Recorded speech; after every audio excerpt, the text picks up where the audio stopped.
তারা যে অন্যায় করেছে সেটা জাতির সামনে এখন প্রমাণ হয়েছে।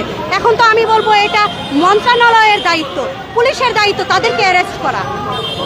এটা কি তাদের পুলিশের পক্ষ থেকে বলা হয়েছে আপনাদের শান্তিপূর্ণ কর্মসূচি আপনাদের পালন করতে তাদের বাধা নেই, কিন্তু আপনারা তো রাস্তা অবরোধ করে জনদুর্ভোগ তৈরি করেছেন। পুলিশ আমাদেরকে দাঁড়াতেই দিচ্ছে না। আপনারা দেখছেন আমরা দাঁড়ালে পুলিশ আমাদেরকে কিভাবে দৌড়ে নিয়ে যাচ্ছে, দেখছেন না? অনেক মিডিয়া আছে, অনেক মিডিয়া আছে। আমি নিজে অনেক ভাইকে সেভ করেছি, পুলিশকে ধরে আটকে। পুলিশের সঙ্গে কি আমি পারি? তার লাঠির একটা বাড়ি খেয়ে দেখুন। যে খায় সে বুঝে, যে জাতির লাঠি খায় সে বুঝে এটা কতটা কষ্টের।